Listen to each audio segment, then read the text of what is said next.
We all know that moving is a very stressful process and takes a lot out of us, but we also have to remember that it's also stressful for the kids. So today we're going to go over a few tips and tricks that you can try to help get the kids on board and make this an easier process. This is Curbside with Crystal.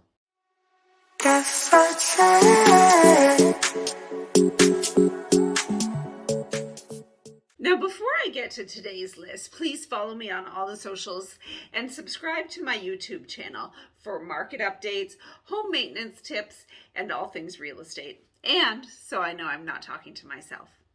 So moving on to today's list. So you're moving again, or maybe it's for the first time. Either way, the following strategies that I'm going to go over today can help ease the stress and the fears a relocation may cause to your family and especially your children. So number one, try to keep things routine when you can. Of course, things are going to be totally chaotic the days leading up to and the days after the move, and likely for a little bit longer than that, but try to keep some things consistent. For example, bedtime routines are one area where you can try to keep things under control. Maybe it's reading the same stories, saying the same prayers, or keeping cuddle time similar, despite sleeping on an air mattress in a new empty house, but that might make all the world of difference. Maybe it's keeping up with your family tradition of Friday night game night. Even as exhausted as you may be, try to keep these traditions alive, even if it's a shorter version. Number two, let the kids take part in some of the decision making. Now, there are going to be a lot of things that your kids have zero say in, and that's okay because you're the adult. But try to find a couple things that they are able to have some input in. So this could perhaps be the layout of their new bedroom.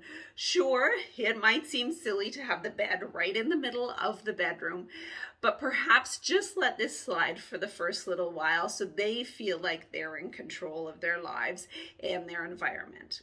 Similarly, maybe picking out new sheets or decorations for their new space will help them get on board and be excited about their new environment.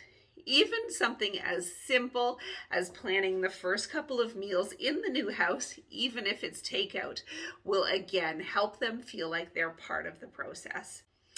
Number three, where feasible and when feasible, try to visit the new neighborhood. So if you're just moving across town or to an adjacent area, maybe try to, again, just check out the neighborhood. If it's possible, spend some time in the new area, maybe the parks, or walking around the streets of your new neighborhood.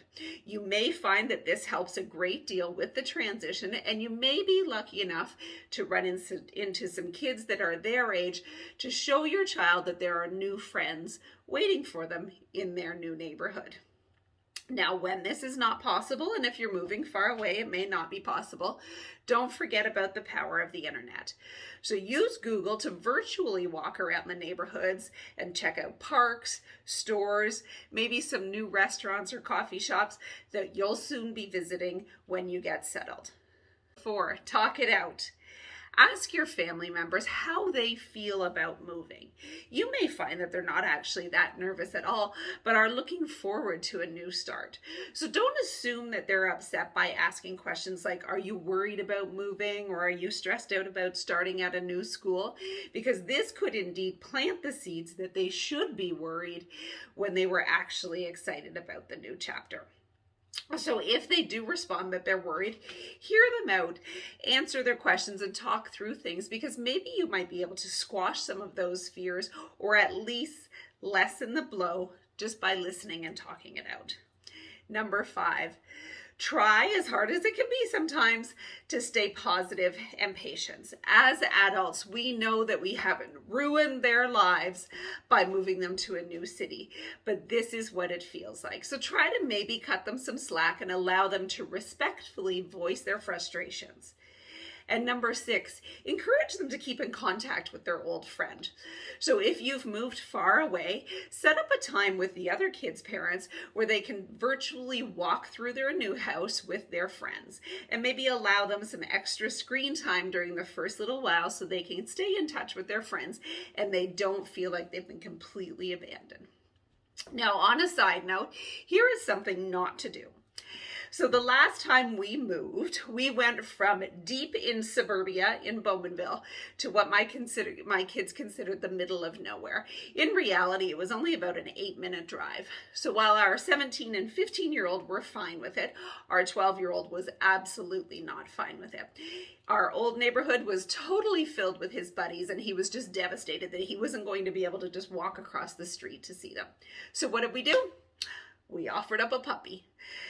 Yep, so just a couple months after we got settled in our new house, we brought what I call our bribery dog home. So while this worked out really well for our family, and 12 years later we couldn't imagine life without him, I do not recommend this strategy. The truth was, after a day or so, our son was completely fine with the move. We decorated his room exactly how he wanted it. We played taxi driver more often than we wanted to go get his buddies and make sure they still had their sleepovers, and all was fine.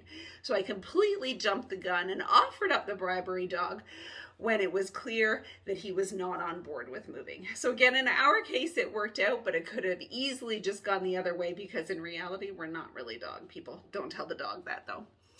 Anyways, if you're thinking about a move, just take a minute to think about how it might impact the other members of the family. Maybe it's not even an option and it has to happen, but just think about how it may be impacting their lives. As always, it's Crystal Powell, real estate broker with RE/MAX Jazz, serving Durham region and the Quinte area. And if you're thinking about moving, have any questions about the market or all things real estate, just call Crystal. Talk to you soon.